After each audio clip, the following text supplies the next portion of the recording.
Agradezco inmensamente al doctor Neira, especialmente a la escuela, efectivamente, por la oportunidad que me se está dando para tocar un tema muy importante, que es el procedimiento administrativo disciplinario, que en realidad el Estado es, pues, de alguna forma, una de las partes que sanciona a sus diferentes servidores y funcionarios públicos.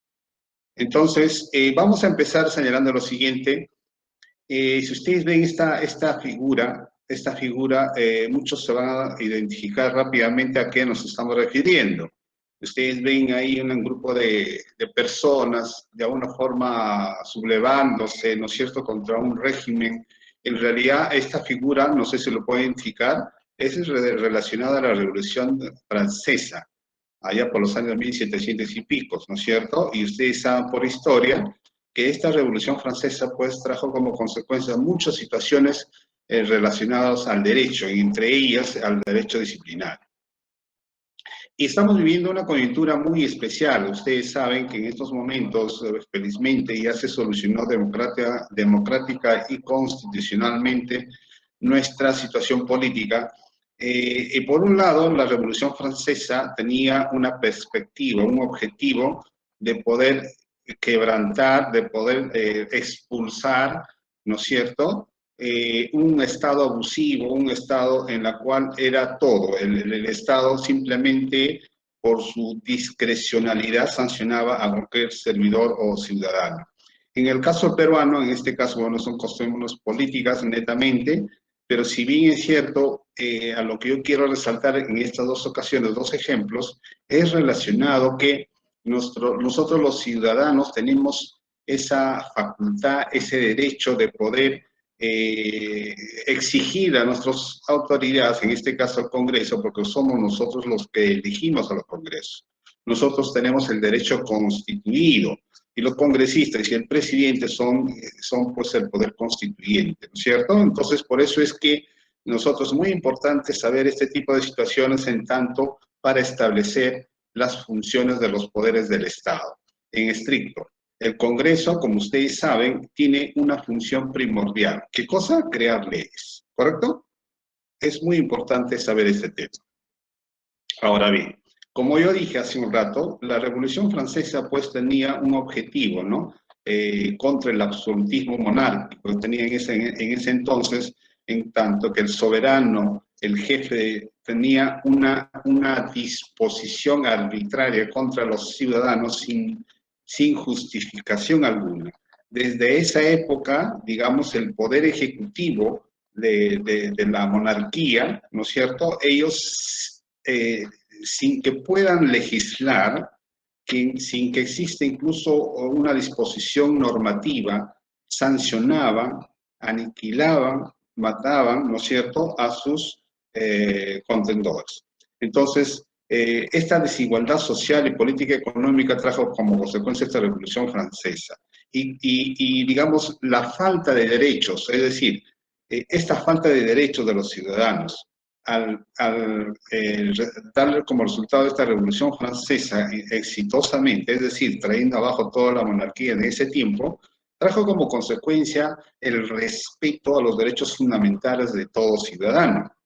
Es por eso que la Revolución Francesa recordamos constantemente cuando vinculamos a los derechos de los ciudadanos. Es decir, después de esta Revolución Francesa trajo como consecuencia que todo Estado tiene límites. Todo Estado o todo poder ejecutivo tiene límites. No significa que se le puede dar, como quien dice, una carta blanca para que pueda hacer y deshacer. Para eso hay una constitución, para eso hay división de poderes. Es muy importante saber este tipo de situaciones porque nosotros consideramos, siendo el procedimiento disciplinario que está vinculado al Estado, es muy importante saber estas antecedentes de la situación. Ahora bien, nosotros hace un rato dije que el objetivo de la Revolución Francesa era que todo el poder lo tenía el poder ejecutivo, la monarquía, ¿no es cierto? El poder ejecutivo hacía lo que hacía, o sea, no había ningún tipo de control. Y como consecuencia de esta revolución trajo que todas las infracciones que pudieran haber cometido los ciudadanos los traslada al poder judicial. Es decir, de esa época, consideraron los ciudadanos franceses que no era viable que el mismo Poder Ejecutivo originara infracciones no claramente establecidos, sancionaban a los ciudadanos, entonces eran juez y parte de alguna forma. Y como consecuencia de esta revolución decidieron, y hasta la actualidad, señores asistentes, hasta la actualidad y algunos países de Europa, se mantiene esa posición en el sentido de que las infracciones administrativas, yo lo quiero llamar delitos administrativos, la competencia de instrucción y la competencia de sancionar lo tiene el Poder Judicial, no lo tiene un ámbito administrativo, ¿no es cierto? Entonces, eso es muy importante establecer, porque solamente en nuestro país y algunos países de Latinoamérica, la potestad sancionadora administrativa lo mantienen las propias instituciones. Y es muy curioso también en el Perú que esas potestades sancionadoras incluso hay tribunales colegiados para resolver en segunda instancia administrativa. En conclusión, la potestad sancionadora de los delitos administrativos como consecuencia de la Revolución Francesa tenía un solo objetivo: todo ese poder del Poder Ejecutivo trasladarlo al Poder Judicial. Es decir, el Poder Judicial se encargaba de tipificar, de establecer cuáles eran las infracciones, cuál era el proceso de instrucción y cuál era la sanción.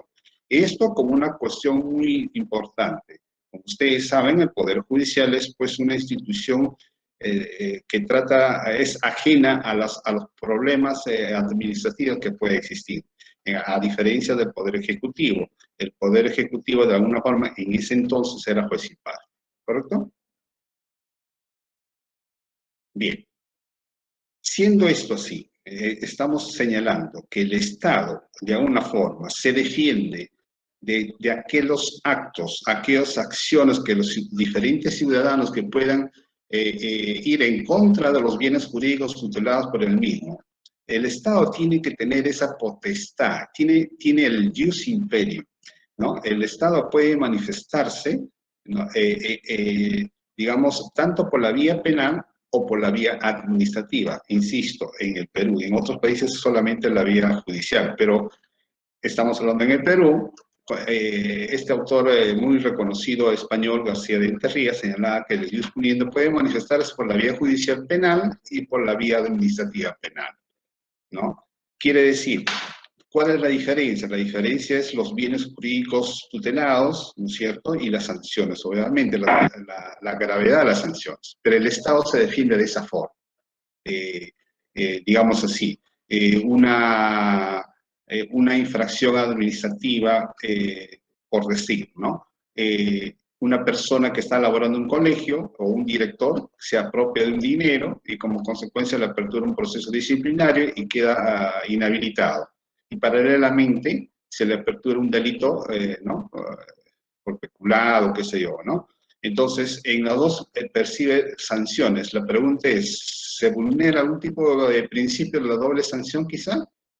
¿No? Eso es una pregunta que voy a dejar, de repente más adelante lo vamos a analizar. Pero en concreto, el Estado tiene esa facultad del jus imperium. ¿Qué cosa es el jus imperium? Es la facultad, la potestad que tiene el Estado de defenderse de aquellos ciudadanos que van en contra de los objetivos, de los principios, de la pacificidad de la sociedad, ¿no? Es una forma de defenderse. ¿Estamos de acuerdo? Bien. Ahora bien, si nosotros leemos literalmente este artículo, ¿no? Relacionada a la potestad sancionadora, el artículo 25 dice, principio de la legalidad penal. Nadie puede ser condenado o sancionado por acciones o omisiones que en el momento de producirse no constituyan delito, falta o infracción administrativa según la legislación vigente.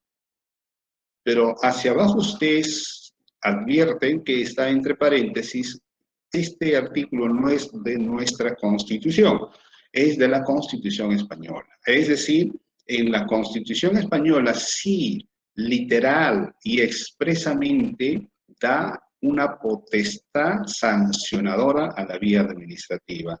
Es decir, en España sí, constitucionalmente le da esa potestad, esa facultad a las diferentes instituciones para que puedan sancionar administrativamente. Y ustedes preguntarán, doctor, ¿por qué no acudimos a nuestra Constitución Política del Estado del año 1993? Bueno, pues en la Constitución del año 1993, señores, no dice, no expresa, no manifiesta esa potestad de la vía administrativa. Y ahí tenemos un problema muy inconveniente.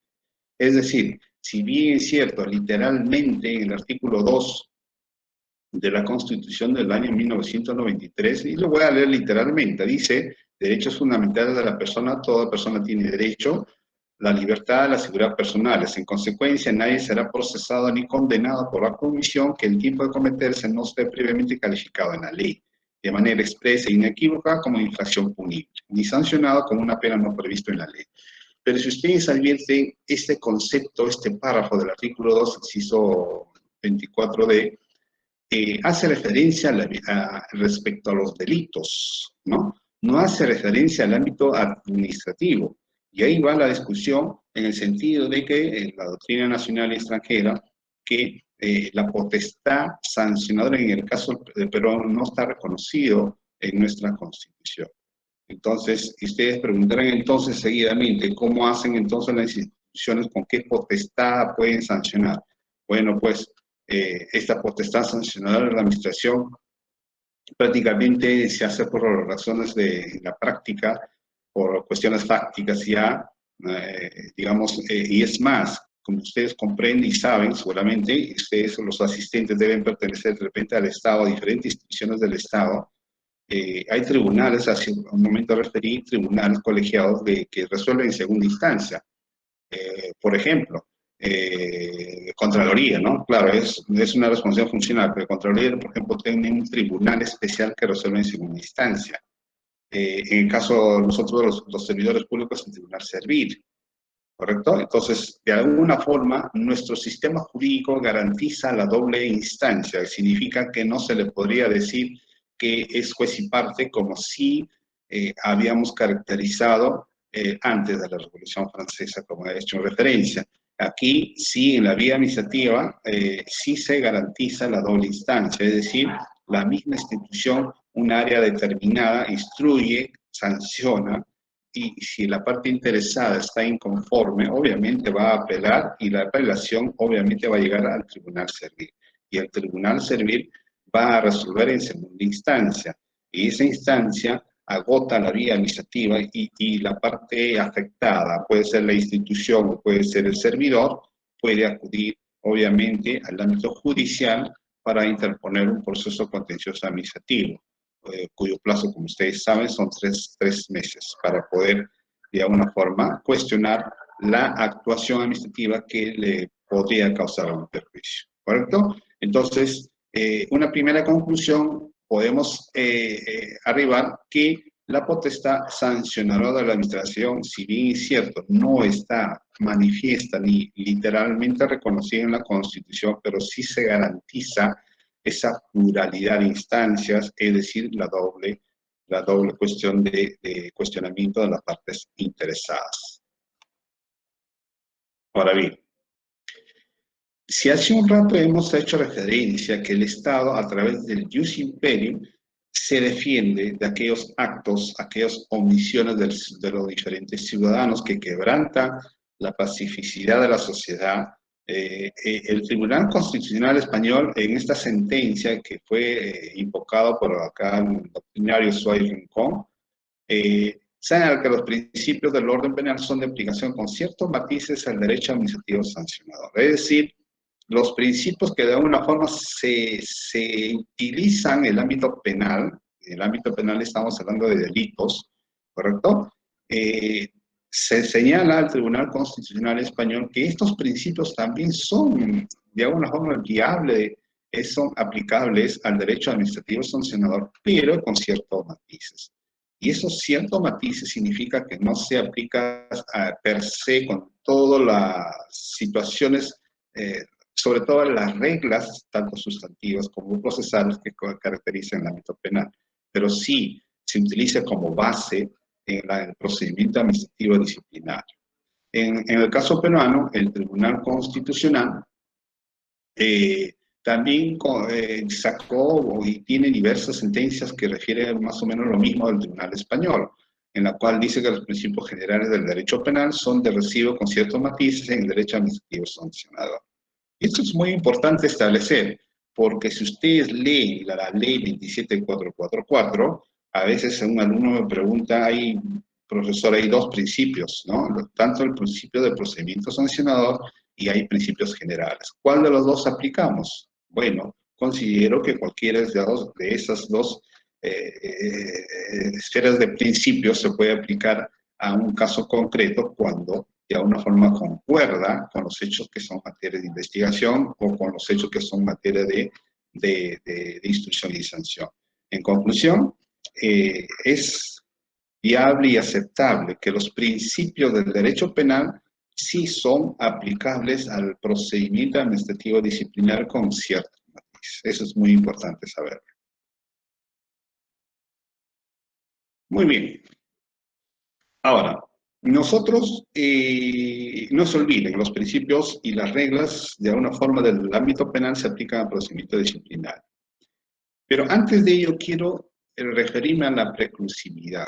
¿Qué cosa es la preclusividad? Es un principio de preclusión, ¿no? Y ustedes o a personas que litigan saben y seguramente a lo que me estoy refiriendo. Es decir, el principio de preclusión, de alguna forma, si bien es cierto, se utiliza para una cuestión adjetiva, es decir, procesal, señala que una vez concluido una etapa ya no se puede regresar el mismo, es decir, por decir, ¿no? En un proceso contencioso, en la postulación de la demanda es quien el demandante fija su pretensión, es el demandante que fija su petitorio.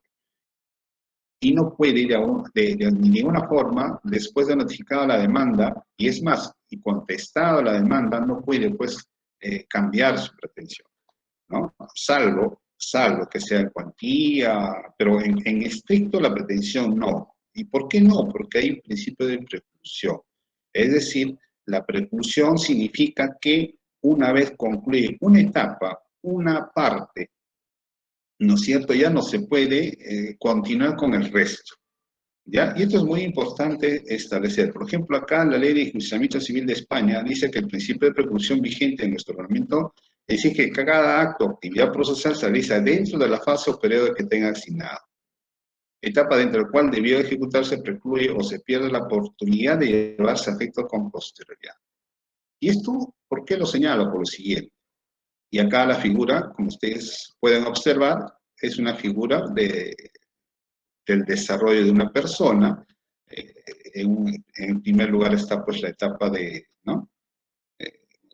de días o meses nacidos, después se convierte en un niño, o sea, de bebé, niño, adulto y vejez, ¿no? Y esto también significa que uno siendo adulto no puede regresar pues a la juventud o a la inversa, ¿no? Son preclusivos, son estos tipos de etapas. Y esta situación lo digo por lo siguiente, señores, por lo esto. Los elementos de la configuración de una infracción administrativa son las siguientes, y los que quizás se dedican al ámbito penal rápidamente lo van a identificar. Simplemente me estoy refiriendo a los elementos que configuran la infracción administrativa que es similar a la configuración del delito, ¿no es cierto? Entonces, en primer lugar estará pues la acción, ¿no? La acción en este caso del administrado, del servidor, del funcionario, que podría ser una acción en estricto o una omisión, es decir, una acción positiva o una acción negativa. Por ambos, el tipo, la infracción puede sancionar por esta situación. Es decir, la infracción puede ser por una acción positiva o la infracción también puede ser por una acción negativa, por omisión. ¿Correcto? ¿Ya? Ese es en primer lugar. Segundo lugar está la tipicidad. La tipicidad, como ustedes saben, es la situación, es la exigencia que tiene o que tenemos todos los ciudadanos que cualquier tipo de infracción tiene que estar debidamente prevista en la ley. Digo ley, y reitero que es ley, no cualquier disposición que pueda de alguna forma cualquier entidad pública, digamos por decisión unilateral, quizás crear algunas infracciones sin que tenga esa potestad, sin que tenga esa delegación de facultades, ¿correcto? Entonces la tipicidad significa que la infracción, la conducta prohibida, ¿no? Debe estar debidamente establecida por ley. La antijuricidad significa que ese acto positivo o negativo, tipificado, previsto en la ley, tiene que ser contrario a derecho, ¿correcto? Y finalmente la culpabilidad, pues, significa que ese administrado es imputable o no respecto al resultado de una infracción. Estos elementos de configuración de la infracción administrativa, señores, es preclusiva. ¿Qué significa? Que cada etapa se tiene que analizar cuando se analiza un hecho determinado de una infracción administrativa. Quiere decir, por decir, si pasa el filtro de acción, normalmente se pasa la acción, ¿no es cierto? Si analizamos seguidamente la tipicidad, y si en el análisis de esta infracción de la tipicidad no pasa, es decir, advertimos que esa infracción por el cual el ciudadano, el administrado, el funcionario, el servidor fue sancionado, quizás por una infracción abierta, totalmente genérica, como consecuencia de ello la administración prácticamente ha hecho una interpretación incluso analógica extensiva, entonces simplemente esa infracción es atípica. ¿Por qué? Porque simplemente no cumplió con la tipicidad. Y si no ha cumplido con la tipicidad, ya no podemos seguir evaluando y analizando la antijuricidad y la culpabilidad. Simplemente esa infracción es pues atípica y si es atípica, pues esa infracción prácticamente es inválida. ¿Correcto? Entonces, a eso quería de alguna forma resaltar cuando decía que las etapas de los elementos en la configuración de la infracción administrativa son preclusivas. Tienen que cumplirse todos los elementos. Basta que no cumpla un elemento, simplemente esa infracción no existe. En ese sentido, ustedes ven ahí entonces qué cosa y que el elemento y la exposición en materia de hoy es la tipicidad. Y ustedes ven, mira esa figura, rápidamente pueden advertir lo siguiente y seguramente todos advierten de qué se trata. Ustedes ven una figura ahí. Y yo quería traer esta gráfica por lo siguiente. La tipicidad es similar a esa figura que ustedes están viendo. Es decir, la tipicidad significa que el hecho por el cual al funcionario o al servidor se le está imputando tiene que calzar exactamente en el hecho establecido, en el tipo establecido en la ley. No puede de alguna forma sancionarme cuando ese hecho concreto, ese hecho prohibido no calza con mi acción. Es por eso que yo he permitido poner esa gráfica para que puedan hacer ustedes como una semejanza en cuanto a la tipicidad. La tipicidad significa que los hechos por el cual a mí se me imputa tienen que calzar en el tipo, tienen que calzar en el hecho prohibido. No es que extensivamente, no es que analógicamente puedo yo interpretar una conducta de una forma como infracción. ¿Ya? Y acá está un concepto. ¿Qué es la tipicidad? La tipicidad consiste en la descripción de la conducta prohibida en la ley. Y acá hay una situación muy importante que de alguna forma deben tener en cuenta ustedes. Significa que esa descripción, esa disposición de la conducta prohibida tiene que estar pues establecido por quién, por el legislador, ¿no? El legislador es quien nos dice cuáles son las conductas que merecen un reproche administrativo y su respectiva sanción. Y cuando decimos sanción, perdón, cuando decimos al legislador, es pues el legislador, ¿no es cierto? Ustedes saben a qué me estoy refiriendo, que de alguna forma es el legislador pues, por estricto naturaleza del Congreso, son los creadores de la ley, ¿ya?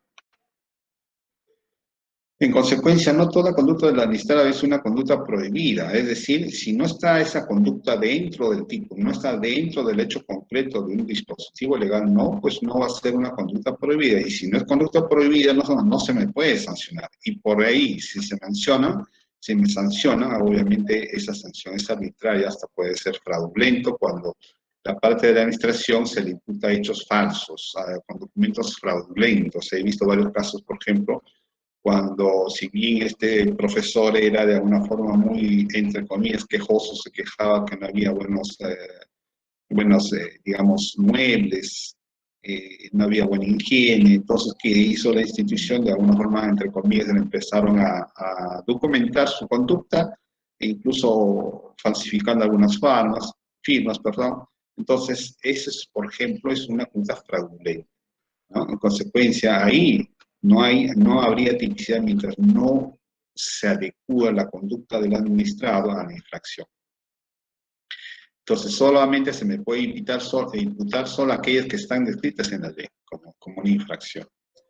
Ahora, acá hay una cosa, ¿no? Porque a veces cuando uno está en el ámbito jurisdiccional recibe bastante cuestionamiento. Ustedes solamente lo han advertido en varias oportunidades cuando sale la noticia. Dice, Poder Judicial, en el ámbito penal quiero decir, el Poder Judicial libera a tal persona, pese que en los videos o en los periódicos, en los medios de comunicación, se ha advertido, etcétera, etcétera, ¿no?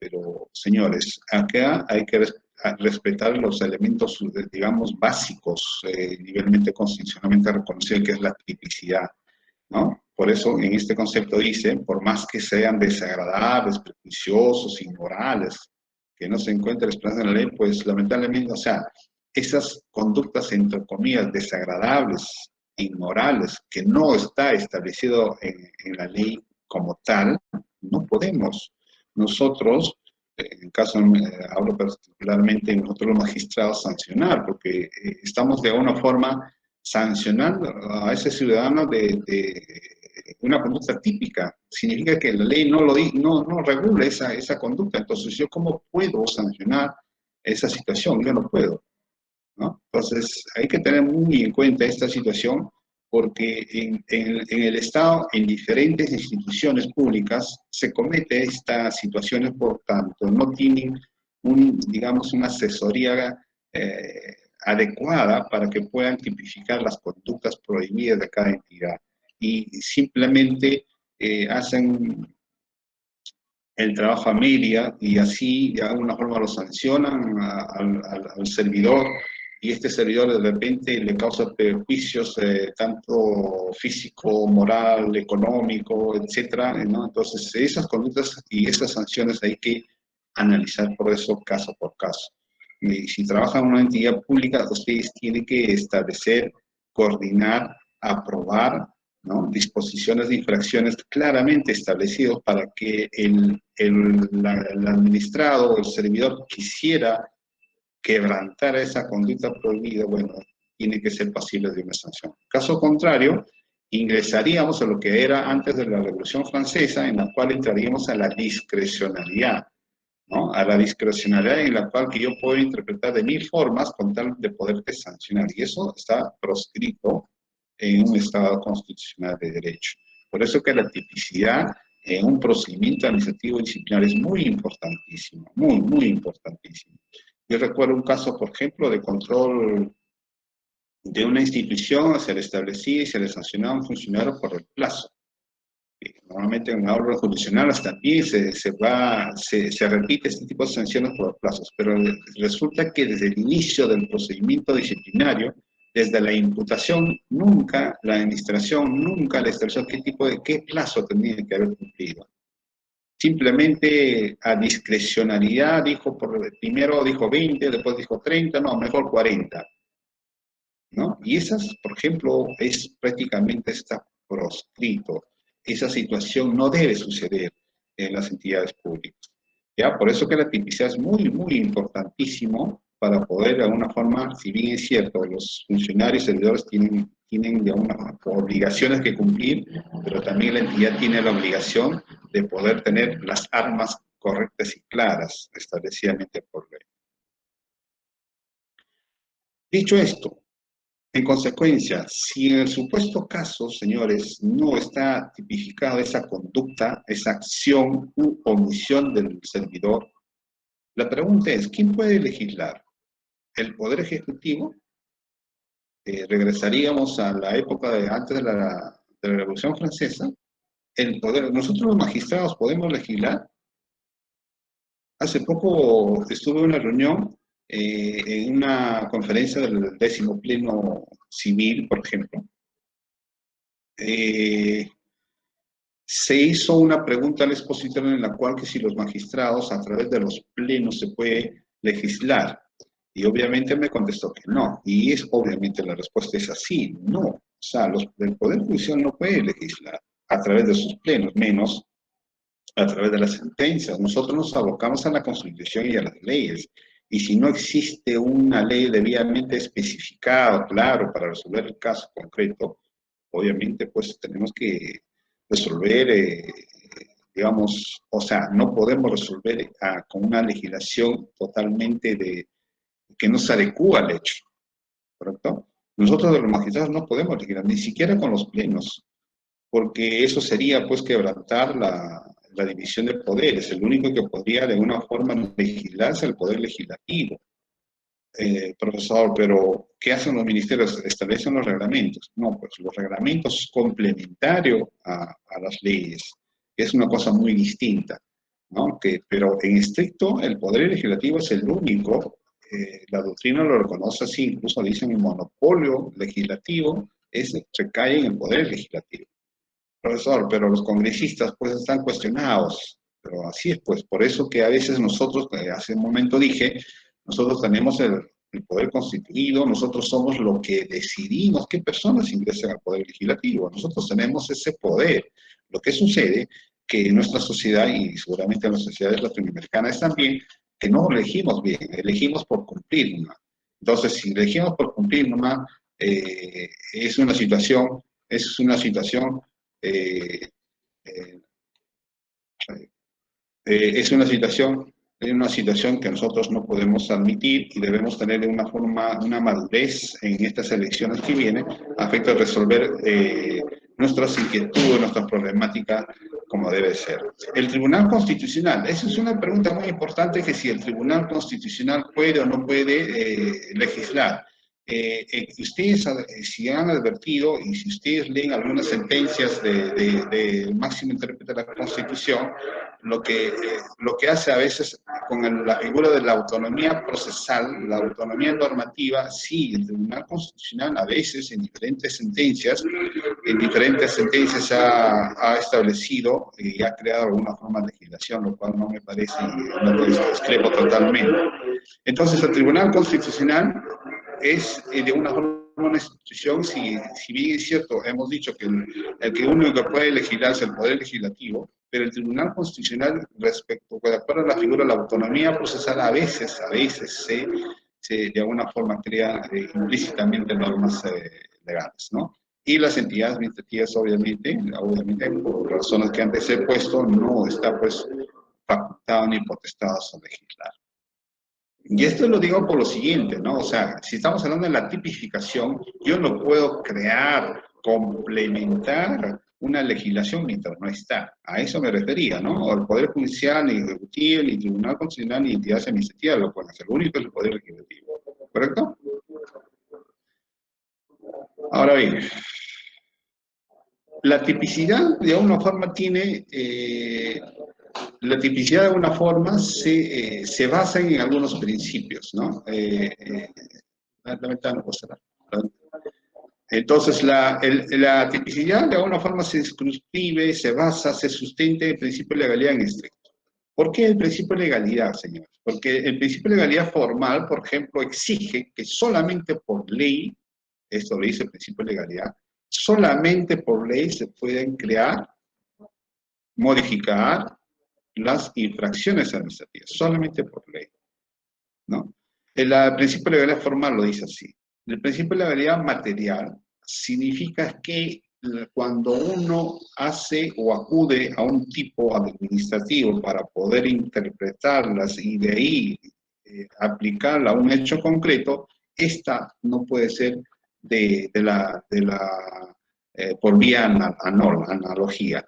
O sea, no se puede hacer una interpretación por analogía. Es decir, la analogía uno no puede decir, estando que en la legislación A no está especificado, acudo con otro dispositivo legal que no tiene ningún tipo de relación al hecho concreto. Eso también garantiza el principio de legalidad material. Significa que las interpretaciones que podrían realizarse en una infracción administrativa no pueden hacerse a través de la analogía. Ahora bien, otro principio que en base al principio de legalidad es la irretroactividad. Si ustedes leen la Constitución, si no lo han leído, efectivamente señala que en un hecho concreto no se le puede aplicar retroactivamente una ley que no está vigente al momento de lo que le ocurrieron los hechos. Pero la pregunta sería la siguiente. Significa que si la Constitución dice en el ámbito penal, la ley penal se aplica hacia adelante, pero es retroactivamente solo cuando beneficia al reo. ¿Esa regla se puede aplicar en la vía administrativa?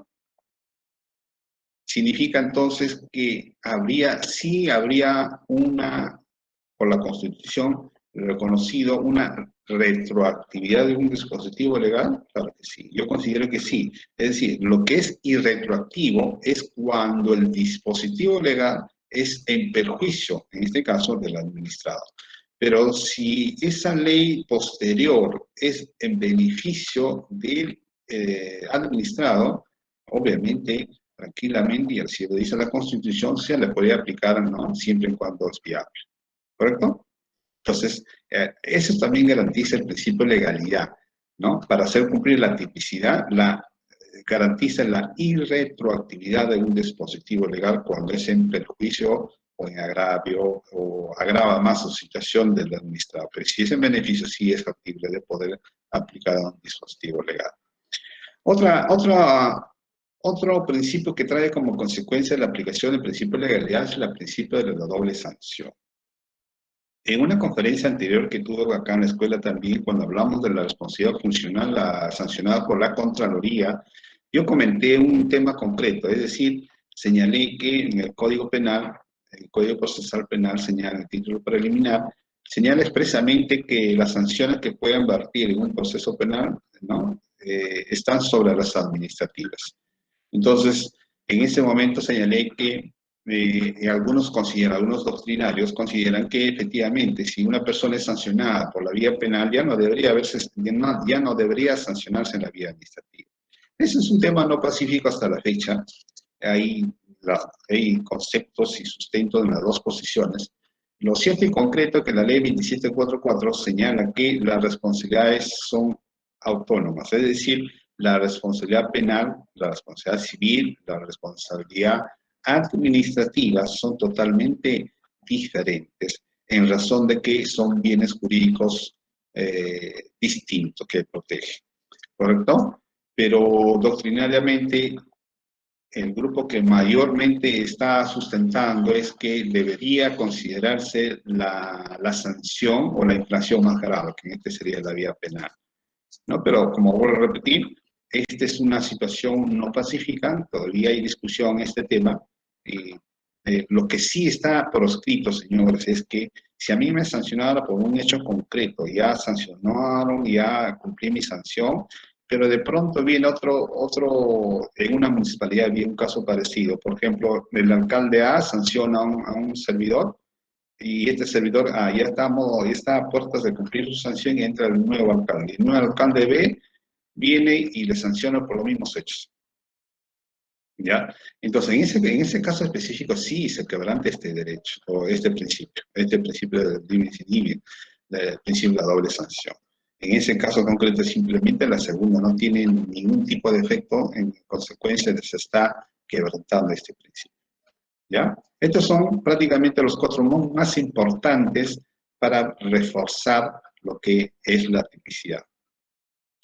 Ahora bien, ya finalmente, entrando a la estructura de la infracción, ¿no? Es muy importante establecer en la estructura de la infracción siempre va a existir, señores, un bien jurídico.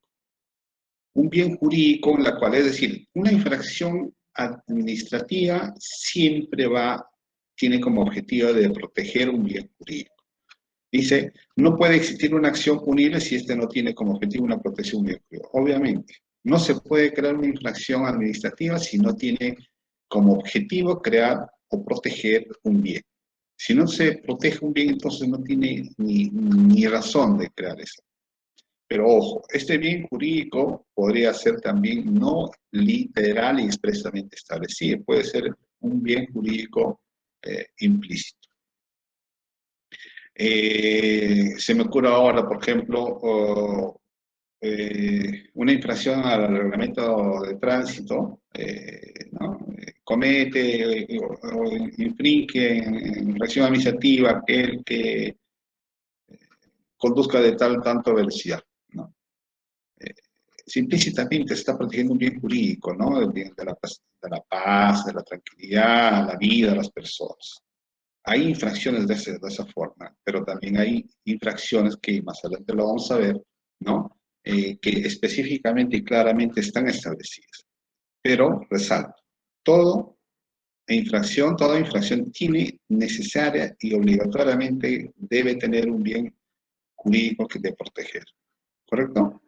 Ahora bien, en cuanto al sujeto activo, el sujeto activo obviamente es el que va a responder de la infracción. Ojo, una de las diferencias con el ámbito penal es que en el ámbito penal la responsabilidad se puede dividir o subdividir. En el ámbito administrativo no, el ámbito administrativo simplemente responde el autor, ¿ya? Solamente responde el autor. Cada uno en su ámbito, por eso es muy importante los documentos de gestión, es decir, el MOF, el ROF, es muy importantísimo establecer hasta dónde alcanza la responsabilidad de un servidor o funcionario. La responsabilidad es individual, ¿no? Y eso es una diferencia en el ámbito penal. En el ámbito penal puede haber coautor y otras figuras que no lo existen en la vía administrativa. La vía administrativa es simplemente responder al autor, ¿correcto? Ahora bien, este autor puede ser indeterminado. Hay tipos o hay infracciones que dicen, ¿no? Será sancionado el que agrede a su compañero de trabajo. El que agrede es indeterminado, pero está establecido el bien protegido, ¿no? O sea, el bien protegido. Resistencia al cumplimiento de las órdenes, en este es un caso de un policía. O sea, la tipicidad respecto al sujeto activo puede estar así de una forma indeterminada, lo que no significa que puede estar de forma blanca, como le llama la doctrina. En este caso, dice el que agrede. Es así, la pasión indeterminada es el que agrede. Cuando es cualificado, es decir, hay una indeterminación, no significa que la tipicidad está en blanco, es una cosa muy distinta que más adelante lo vamos a ver, ¿no? La otra forma para determinar e identificar al sujeto activo es cuando es cualificado. ¿Cuándo es cualificado? Cuando existe, o sea, el incumplimiento solamente está establecido expresamente a determinadas personas. Por ejemplo, incumplimiento de deber de función de un policía. Una persona que recién está postulando no se le puede imputar por un deber de función, porque todavía aún no es policía. digamos, una persona que por un día apoyó a un profesor que nunca fue profesor, simplemente apoyó por ese día, no se le puede imputar por una infracción que de alguna forma, digamos, está vinculada a un docente. Entonces, significa que hay infracciones administrativas determinadas que necesariamente exige que esa persona tiene que tener una característica especial. ¿Ya? Si no tiene esa característica especial, pues no entraría como un sujeto activo, no entraría como un supuesto infractor. ¿Correcto? Ahora bien, en toda infracción administrativa siempre, y eso ustedes tienen que tenerlo en cuenta al momento que ustedes revisan la infracción que ustedes están analizando o que se le está imputando, siempre hay un verbo rector. ¿Y qué cosa es el verbo rector? Dice, es la acción o omisión administrativa relevante que merece sanción. Todo tipo administrativo tiene una acción o una omisión pasible de sanción. Es decir, en una infracción administrativa debe existir un verbo rector. Y este verbo rector de alguna forma estructura qué tipo de infracción estamos hablando. Porque si no habría un verbo rector estaríamos hablando de generalidades, disposiciones o tipos totalmente abiertas. Si son totalmente abiertas, genéricas, y ahí entra, vuelvo a repetir, lo que los ciudadanos de Francia lucharon, es decir, lucharon contra la discrecionalidad al momento de sancionar. Es decir, si yo creo un tipo de infracción que es genérico o totalmente abierta, obviamente no existe verbo rector, obviamente la administración puede llenar ese vacío como a él de alguna forma puede considerar, y eso está proscrito, ¿no es cierto?, en un procedimiento disciplinario. Los tipos de infracción tienen, vuelvo a repetir, clara y debidamente establecidos por ley. Ahora, en cuanto a los resultados, normalmente las infracciones son de resultado, pero existe también de solo disponer de peligro, ¿no? Es decir, hay infracciones que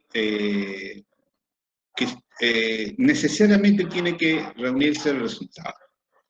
Es decir, yo varias veces también, en un caso de una enfermera, en la cual esta enfermera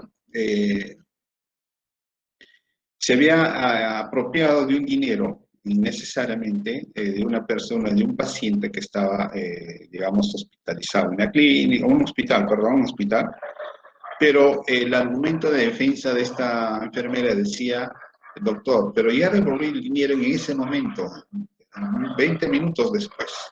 La pregunta es, ¿se dio resultado o no dio resultado esa infracción? Si estamos hablando de apropiarse el dinero. El resultado ya se dio. El hecho que devuelva el dinero, bueno, puede ser un atenuante de su conducta, pero no significa que nunca existió la infracción. Es como si aquella persona se pase la luz roja, ¿no? Y como justificación de la infracción puede decir que yo ya pagué la multa, ¿no? No se trata de eso, ¿ya? Ahora, hay infracciones disciplinarias también que no necesariamente puede haber resultado. El tan solamente de poner en peligro, por decir, ¿no? Aquella persona que está en custodia, por ejemplo, la enfermera, el tan solamente no estar, digamos, en su horario de trabajo como consecuencia de cuidar, asistir a la persona enferma, ese significa que no necesariamente necesita que haya resultados, simplemente por el solo hecho de no estar ahí en su puesto de trabajo ya es una infracción. Y esa infracción obviamente puede ser sancionada. Ahora bien, en cuanto al sujeto pasivo, bueno, el sujeto pasivo es pues el titular del bien jurídico afectado. En caso de la enfermera, el bien jurídico tutelado sería pues el hospital, por ende el Ministerio de Salud. En el ámbito de este policía podría ser la policía como institución. De un profesor, la entidad educativa y por ende el Ministerio de Educación. Y así, ¿no? El sujeto pasivo es pues, de alguna forma, es la entidad o institución que de alguna forma puede establecerse en un procedimiento disciplinario. Ahora, acá es una cosa muy importante señalar lo siguiente. Suele pasar también, por decir, ¿no? Si supongamos dos profesores, bueno, se agreden entre ellos y a los dos les sanciona, uno más que otro, y al que ha sancionado más y al menos se va a quejar y cuestiona la sanción. cuestiona la sanción, incluso interpone la demanda. Dice, señor juez, yo solicito que al otro profesor le dieron 10, a mí me dieron 50 días de suspensión, y en consecuencia solicito que se castigue tal igual que a mí, 50 días de suspensión. La pregunta es, ¿este profesor será un sujeto pasivo? ¿Ah? Porque, la infracción es, digamos, el bien jurídico afectado es respecto a esta persona o a la entidad, ¿no es cierto? Entonces, a veces se confunde este tipo de situaciones. O un sindicato, por ejemplo, cuestionó una sanción disciplinaria señalando que, ¿no? que este servidor debería enseñarlo más, algo así. No tiene, pues, no tiene esa figura de un sujeto pasivo para poder cuestionar este tipo de sanciones, ¿ya? Entonces, es muy importante establecer ese tipo de situaciones. Y finalmente, vamos a tratar los diferentes casos concretos en específico. En la ley de servir, primero antes de analizar esta figura que voy a tomar lectura seguidamente, hemos dicho que nosotros las infracciones tienen que estar debidamente establecidas por ley. Pero leyendo algunas disposiciones legales de la ley 357, la ley de servicio civil, me doy con la sorpresa que la infracción por falta, por acoso moral y sexual no está establecida en la ley, sino en el reglamento. Es decir, esta infracción disciplinaria está establecido, está tipificado en el reglamento. Entonces, y ahí voy a hacer la siguiente pregunta. ¿Esta tipificación no quebrantará la tipicidad, el principio de legalidad en la cual hemos señalado que las infracciones solamente son creadas por ley? Los reglamentos pueden complementar, pueden ampliar, dar características, lo que sea, ¿no? Y esto es muy importante establecerlo, señores, porque en realidad hace poco, el año pasado, anteaño, el Tribunal Constitucional declaró inconstitucional algunas disposiciones administrativas de la Contraloría justamente por temas similares a este, es decir, la Contraloría en ese caso, seguramente algunos ya lo conocen, había establecido las infracciones en el reglamento y no en la ley. La ley había establecido informe y lo vamos a ver más adelante. Entonces, yo a mi consideración, esto sí es cuestionable, en tanto no se está respetando el principio de legalidad, por cuanto se está creando, y ahí va la pregunta si a través de un decreto, es decir, en este caso el Poder Ejecutivo, el Presidencia del Consejo de Ministros, estaría legislando, porque acá está legislando, está creando una infracción a través de un decreto supremo. Y nosotros habíamos sostenido que constitucionalmente, por la división de poderes, quien debe legislar es el Poder Legislativo. Pero bueno, ahí está. Quería compartir con ustedes esta infracción establecida en el reglamento de la ley de servicio. En la ley del Código de Ética, bueno, esta ley también, ¿no? Si ustedes leen, por ejemplo, esta infracción que dice, el servidor público actúa de acuerdo a los siguientes principios. En primer lugar, lo establecen, digamos, aquel funcionario servidor que dice que si incumple estos principios, incurre en una irresponsabilidad. En este caso dice, de acuerdo a los siguientes principios, probidad, actúa con rectitud, honradez y honestidad, procurando satisfacer el interés general y desechando todo provecho o ventaja personal obtenida por sí o por la persona. Pregunto, ¿dónde está el órgano rector? Pregunto, ¿estará debidamente establecido esta infracción bajo la estructura que hace un rato he mencionado, o será un tipo administrativo totalmente genérico, en donde la entidad puede llenar a su discrecionalidad, a su conveniencia para poder sancionar a un funcionario? Yo estoy en esa idea. Significa que esta disposición, por ejemplo, es totalmente abierta, señores, ¿no? Y lamento decirlo así porque quizás no voy a gustar a algunos, pero yo me tengo que basar en las reglas de la Constitución y la ley. Yo no puedo de alguna forma establecer criterios discrecionales, como hace un rato dije, ¿no? Puede ser que de repente es un caso muy emblemático, quizás en los mismos medios de comunicación incluso llegan a la conclusión que son ya culpables, pero mientras no se respeta el debido proceso, mientras no se respeta el principio de legalidad, estableciendo clara y precisamente de las infracciones administrativas no se puede sancionar. Pero ahí está, el código ético lo dice así. Y hay casos, infinidad de casos de las entidades, pues, diferentes entidades públicas que son sancionadas con este tipo de tipos administrativos. En el ámbito policial, por ejemplo, sí son los más claros y precisos cuando uno quiere sancionar a los policías. Hay poquísimas infracciones que de alguna forma, un poco genéricas, pero en la gran mayoría de esas infracciones son claramente establecidos. Mira, la diferencia de la anterior, ¿no? Esta, por ejemplo, dice, es una infracción L5 por referir palabras suizas o realizar gestos ofensivos o referidos contra la moral, urbanidad, buena conducta y normas correctas, será sancionado hasta 6 días de sanción civil.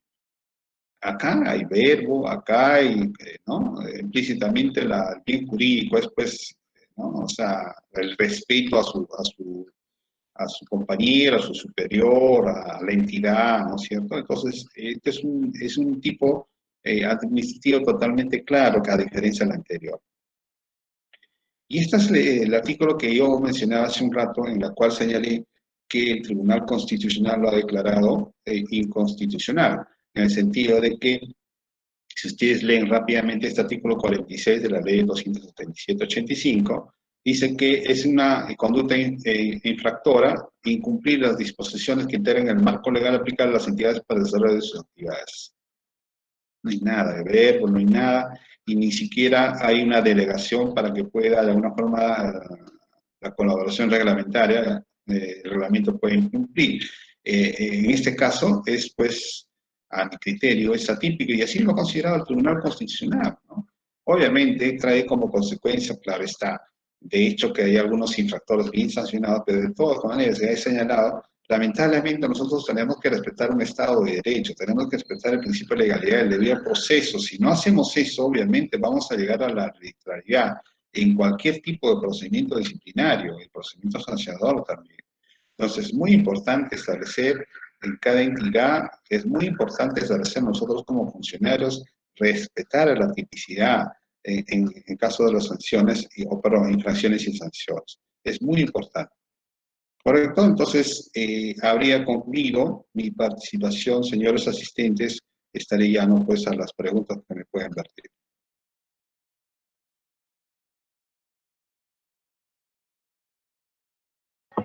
Muchas gracias, doctor Johnny.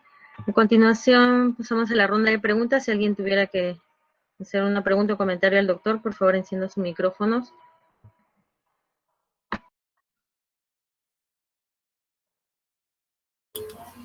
Buenas tardes, ¿me escucha? Sí, le escucho. Sí, buenas tardes.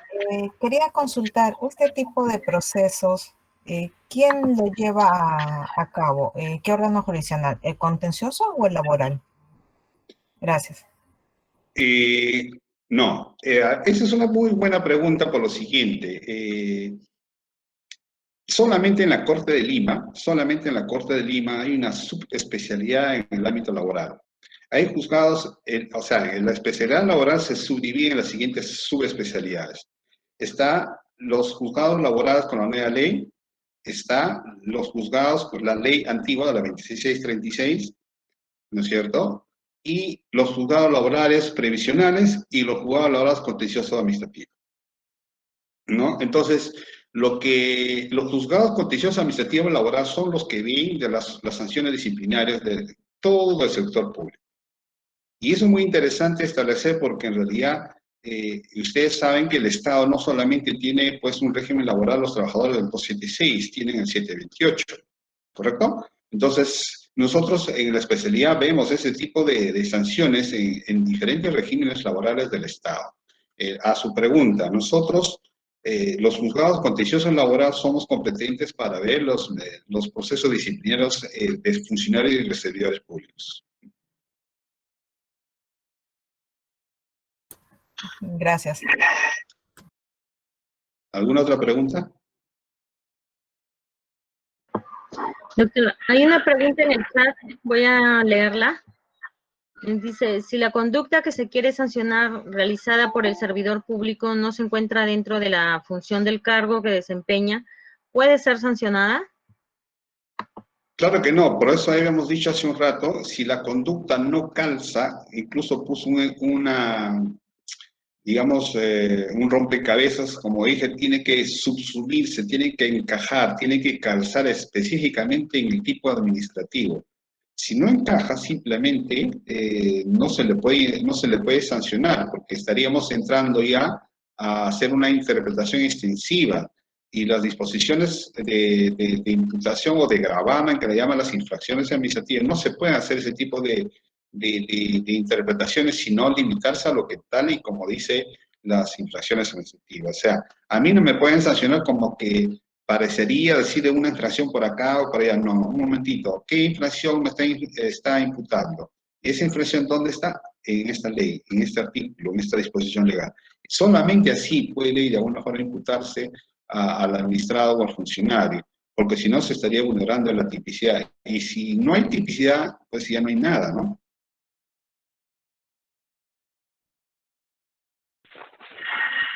Doctor, muy buenas noches. Buenas noches. Doctor, una consulta. En este caso, con respecto a los regímenes militares, sabemos que también a los militares se les sanciona de manera disciplinaria y como resultado de una investigación se les sanciona con no poder salir fuera de su centro de trabajo, o sea, quedan internados en sus bases. Pero al sancionarlo con privarle de su libertad, lo sobreentiendo yo, de no poder salir a su domicilio, no estarían vulnerando el derecho penal que piden los jueces en el tema penal cuando dice a través de una resolución judicial te pueden privar la libertad cuando eso tiene una función penal y no administrativa. ¿Y no sería inconstitucional? Disculpe, señor Figueroa, usted me dice, estoy entendiendo que en el ámbito administrativo este efectivo policial es privado de su libertad, encarcelado, en otras palabras. No, sino que a veces puede ser en el ámbito de la Marina o del Ejército, ¿Ya? a veces se le sanciona con no poder salir y que se quede de guardia por temas administrativos. Y que será, bueno, yo ya. digo porque Sí. pero esas medidas de retención no son realizadas por un juez penal. Claro que sí. Lo que pasa es algo similar, gracias por su pregunta, es algo similar en el caso, por ejemplo, los policías, digamos, usted lo ha dicho, ¿no? Hay casos, por ejemplo, las Fuerzas Armadas y de la policía, hay una sanción en la cual están como una especie de inamovilidad en la institución, haciendo guardia, es un tipo de sanción, pero considero ahí no se la está privando su libertad, simplemente hay ciertas restricciones de movimiento en un espacio concreto. La privación de libertad es, pues, en otras palabras, un tipo de encarcelamiento, etcétera, ¿no? Entonces, yo considero que no habría una vulneración constitucional porque está partiendo de una infracción debidamente establecida por ley y sancionada en caso corresponda, ¿no? Yo considero que no vulnera ningún tipo de derecho constitucional, señor Figueroa. No sé si he contestado su pregunta.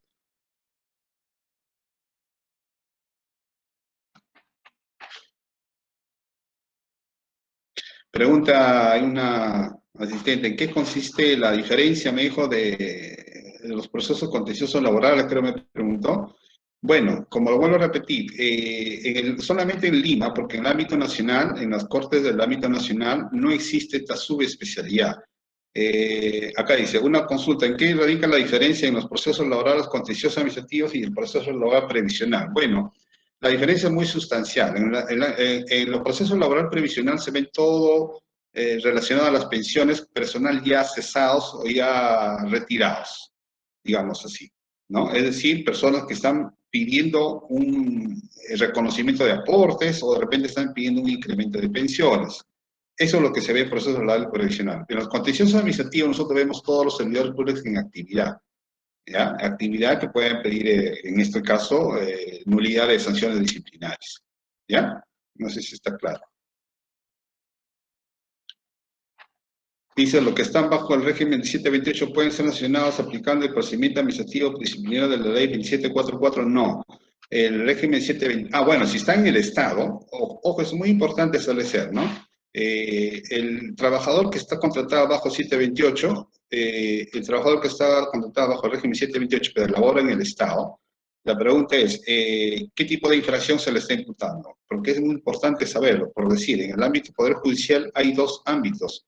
Puede haber una procedura de procedimiento disciplinario de su superior, puede haber un procedimiento disciplinario, incluso de jefe de personal, y puede haber un procedimiento disciplinario de OICMA, ¿no es cierto? Entonces, la oficina de personal y obviamente siempre van a utilizar, pueden utilizar las reglas y principios de la 2744, salvo que se trate de una empresa privada. Si es una empresa privada, sí, ahí no podría aplicarse esta ley porque estamos hablando no del Estado, estamos hablando de una entidad privada.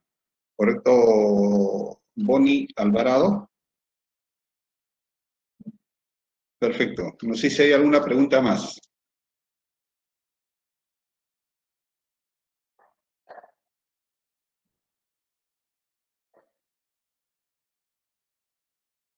Dice, ¿en cuánto tiempo prescribe la potestad sancionadora de la administración en un caso de omisión de funciones si este aún quedó en investigación y han pasado años desde ocurrido el hecho de omisión y está subsanado?